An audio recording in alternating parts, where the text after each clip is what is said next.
Hi, I'm Bob Cusack with The Hill, back with Mark Penn. As we always do, Mark, let's talk about your new polling data. And you always have one word that summarizes the direction of the polling this month. What is it? The word this month, obviously, is Israel. It is the big development. It is most of this poll. I think we've got the most in-depth information on Israel that's been polled to date. And it is the new issue that has burst out here on both the international scene and here in this country. Yeah, and the data, and let's start with that, on the conflict between Israel and Hamas. 86% do think it was a terrorist attack. But what were your takeaways? There's some interesting generational divides on this issue. Well, first, it was interesting to see that President Biden has a 58% approval on the issue of Israel. He has not achieved a 58% approval on any issue to date in a long, long time. And so there is a chance for some significant recovery here by the president, depending upon how this goes. As you know, wars start out and end quite differently. There's very strong support for Israel in the country. That support in the various questions maybe ranges from a low of like 65 to a high of 86, depending upon, what the question is and what the circumstances are. And unlike most issues, in fact, almost every other issue that we look at is really seen through a partisan lens. This issue is seen through a generational lens. I mean, it's totally fascinating to see people over 65 support Israel generally 90+%.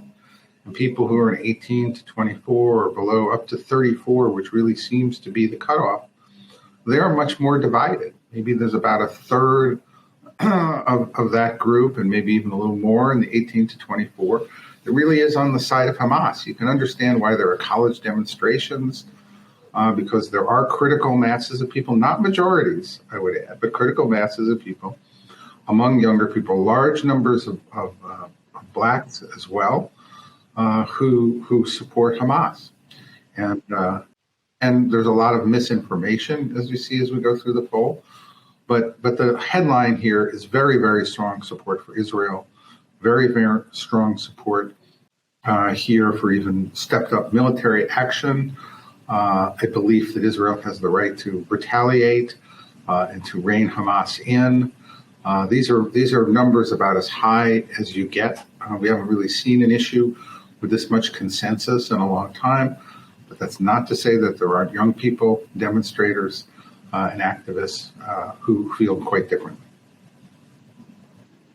And this has been compared to 9/11. This is Israel's 9/11, a lot of people say, and there's some concern, and President Biden has expressed it as well, that Israel should learn from the U.S. and basically in its response, which most people do agree that they have the right to respond militarily, as they are doing, but not to go too far. Is there you've been around a while, Mark. Is there a concern that this number could dip as Israel retaliates? I think we've been through this kind of, it's very interesting because every Israeli spokesman say, we're going to have support today, but it's all going to disappear tomorrow. Look, I think the hospital attack showed how support could quickly disappear, right? Had that been a genuine attack by Israel, I think a lot of support might have disappeared, and it might have muddied the situation. But it turned out that it wasn't, and so I think actually here, I think the Hamas actions were so horrific in nature that they have wound up, I think, giving Israel more room to retaliate. And remember, there are 200 hostages as well, and the hostage card here says, as far as I know, when people hold hostages, including a significant number of Americans among those hostages, which the president did not feature in his speech, I think there's potential for very strong continued support here for Israel, maybe more so than we've seen in the past. Mm-hmm.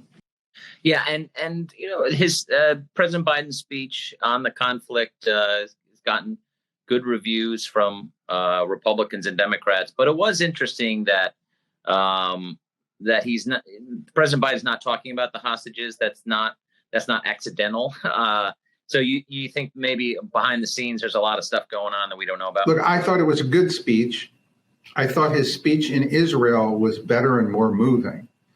So I was intrigued by what the political dynamic was, in which he was very careful to balance Islamophobia with anti-Semitism in this speech. He was less graphic about what Hamas did in this speech. He was fully supportive of Israel. He was fully supportive of Ukraine. He tied those two together. The two things he called out Iran, but he didn't threaten Iran. He didn't tell Iran, if you're responsible for these hostages. He generally stepped up his game against Iran a little bit, but didn't go overboard. Has kept the language at a very low, cool level, presumably because they still believe they can negotiate something in the background. And most interestingly, he did not do much about the hostages, which to me says that they have some internal theory that the more they talk about the hostages, the more Hamas then has an upper hand. So there's either a theory that there's a bunch of negotiations going on so they don't talk about it, or there's a theory that you're just giving the, quote, kidnappers fame by emphasizing the hostages. Because clearly in the past, you could have seen a president gone on and shown the pictures of the killed Americans, the pictures of the hostages, really have inflamed the American public over this issue. That's not what was done. It was a speech really about the overall morality of what America has to do in the world to be a leader. Well, let's talk about the president. I mean, there's some good news here for the president, but you look at it, more and more, and it's not so great. His numbers are up a little bit, perhaps because of events in Israel and how he's handled that. But still, the numbers are not good. Most 2/3 thinking the economy is on the wrong track. And listen, I mean, he's losing to Trump right now, and we're seeing that in state-specific data and polls right now. Where is he, and where does he need to go? And talk about the effect of RFK Jr. In this race, who has great approval ratings. I think the president's done better on foreign affairs and Israel than people expected, but it's not reflected yet in the polling because most Americans are focused like a laser on their own situation. They care about inflation, immigration, care about national security and terrorism, crime, and I think that they continue to focus more and more on those everyday problems. And the overall structure of public opinion has remained the same, in which Biden's job approval went up to 44, which is a point or two better than he's been doing. But Trump in the head-to-heads beats Biden. Trump continues to be miraculously strong in both the Republican primary and the general election. Well, Robert F. Kennedy here could come in and seems to take a little bit more from the Democrats, but Trump's winning anyway today. So right. We don't know how Robert F. Kennedy will wind up. There are a lot of voters in both parties unhappy with this choice. About half of each party says they would defect for a moderate independent, not 60% of Democrats and 20% of Republicans, about half. There's a lot of Republicans who are think Trump's going to win and they've got no other choice and they like Trump over Biden, but they don't love Trump either. Mm-hmm.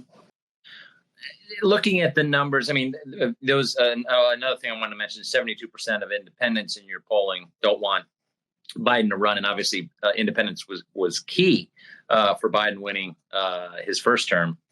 And they're going to be key to winning a second term. And those numbers are not good. Looking at the numbers, and of course, Trump hasn't debated. We're getting certainly close to Iowa, just 3 months away, less than that now. What do you think? Can anyone make a run? DeSantis's numbers are not good, but he hasn't completely cratered. Haley numbers are good, but compared to Trump, they're not. I think realistically, this race is between Trump, DeSantis, and Nikki Haley. I think Vivek had a kind of burst of interest and stalled out. I think the others have not gotten off the ground. Look, I'm not, as into the Republican primary voter mind. But nobody's touched Trump. Nobody's even tried to touch Trump in any realistic way. Trump right away destroyed DeSantis, and he made the mistake of just letting millions and millions of negative TV, bash against him. I don't see, but I still think that momentum and results in these primaries take on a life of their own that is dramatic, it is fast. You can get 15% and come in second and be declared the winner of a primary, depending upon how the media views it, right? And Clinton was famous for declaring victory in New Hampshire. And so there's still an arc here where Haley or DeSantis come out really strong in New Hampshire in particular, where independent voters, in the poll, Trump's got about 60% of Republicans, but 23 states have independents. And he goes down below 50 if you include independent voters. And so those independent voters flood the polls. Compared to conservative Iowa, you could have an upset in New Hampshire or a change in New Hampshire, and that would light a fire under him. And suddenly the guy who doesn't debate better show up and change the whole dynamic. So let's not, these political races take on a life of their own. I don't want to declare them over. They're over. But, if you're sitting there over in Trump land, spending all your time in courtrooms, you're looking at these poll numbers and you're definitely comforted. Now, that's a great point. I mean, as you know, Mark, politics is all about expectations. And the expectation, based upon your numbers and other numbers, is that Trump is going to dominate. And the media always wants a race. And, John McCain finished fourth in Iowa. He was never expected to do well. And that was viewed as kind of the beginning of his comeback, and that he didn't finish worse than fourth. And sure enough, he did come back and he won the nomination that year.